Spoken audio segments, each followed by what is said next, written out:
Hello, this is a review video for DC and Marvel's Dice Masters. What do you think? What do I think? Well, seeing that I've got a lot of this. So you don't think stuff. much of it then? No, I've got a lot. I mean, I've got lots and lots of cards. You're just collecting it for the pretty pictures, aren't you, really? Yes, I love the artwork.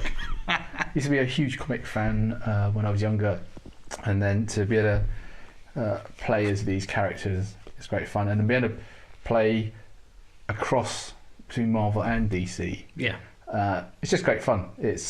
And there's more than one version of the character, so they have different powers. And so how long has this been out for now for? I have no idea. Originally, it started off as a game called Quarriors. Then they adapted it for Marvel. Then they did a DC version. Then they did another Marvel version. There's loads of expansions out there. So it's been out for a long time. It's been out for a good few years, and they've just been pumping out more and more content all the time. More and more characters, more and more dice. So one of the niggles, I guess, with this is that you're buying booster packs of these, and you're not quite sure what you're going to get inside here. Recently, as of within a few months ago, at the time of recording this video, they completely changed their marketing model, and instead of it being like you just get random booster packs, you now have predefined content. Yeah. So you buy the pack and you know exactly what you're getting. Sure. And the other thing is, because there's just so much of it around, you can probably shop around and buy it secondhand off other people who don't actually need a few extra copies of a character. And you don't need every single card. No. You could just buy then I'll do like these box of just kind of a starter set with loads and loads of dice in it, with lots of characters. And you could, if you bought that, which is about £30 UK, and that was all that you ever bought, fine. You could play loads and loads of games and keep yourself very busy for a long time. Huge replayability. The components are great. The card quality is really good.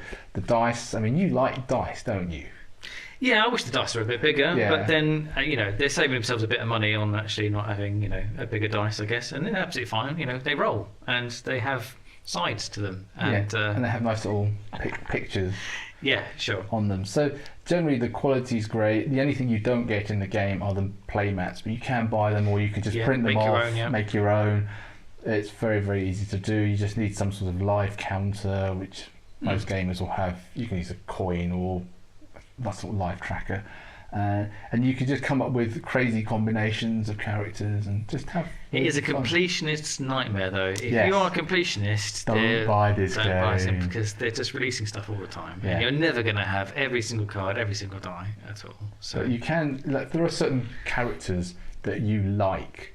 Like, for example, if you really are into Guardians of the Galaxy or Batman and all the Batman universe, you can just buy that particular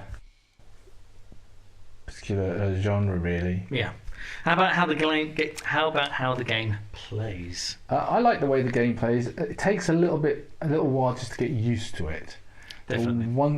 But there's loads of playthrough videos that teach you how to play this game, and once you've picked it up, it's an absolute breeze. I mean, there's one guy that I play with quite a lot this game, and we've had real nail biters just going down to the wire. I won one game. I said, I need to roll this to beat you in the next round, because I knew that if I didn't beat him this round, he'd beat me the next one. Sure. And I made the perfect roll. I was like, he was gutted. So it's got some pretty good moments in the game, pretty intense moments. Now, learning to play the game, the iconography isn't too bad, actually, because you've got your basic starter white dice, and getting to know them is pretty quick, to be honest. Whichever heroes you play with, it's got all the iconography down there. It tells you the probability, like what the sides are on the dice anyway. And it's not too hard to think, as soon as I get their special side, then it unlocks whatever the text is on the top. So it's not too hard to pick that up.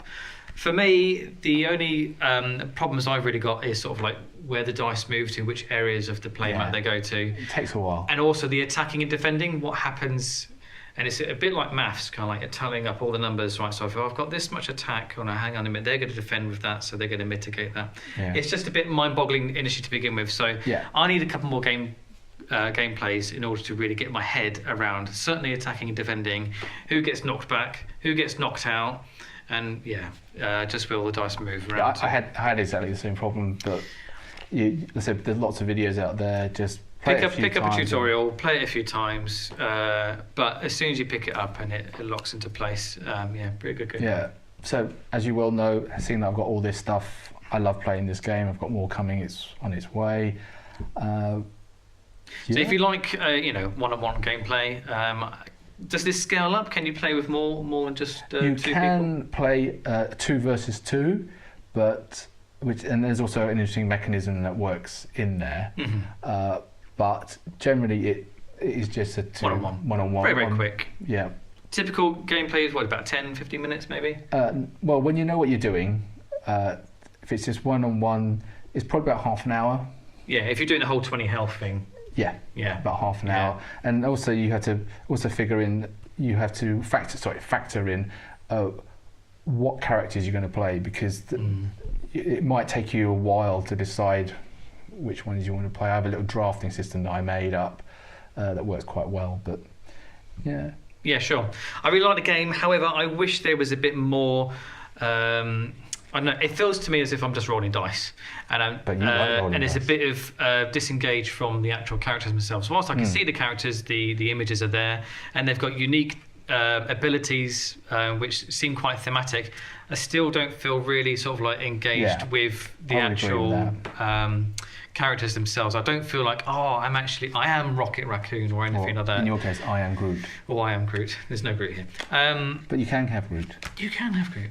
But for me, I'd like to feel a bit more as if I'm immersed into the game. Yeah, definitely. But gameplay-wise, rolling dice, attacking thematically as well, and your abilities unique to your own character, and they tie in very, very well. Yeah, you can buy like a starter set, which gives you a certain number of characters and dice, and just see if you like it or not, or just find somebody who has got the game and try it. Yeah, very good. Okay. Thank you very much. We'll catch you later, guys. Tune in next time. Yes.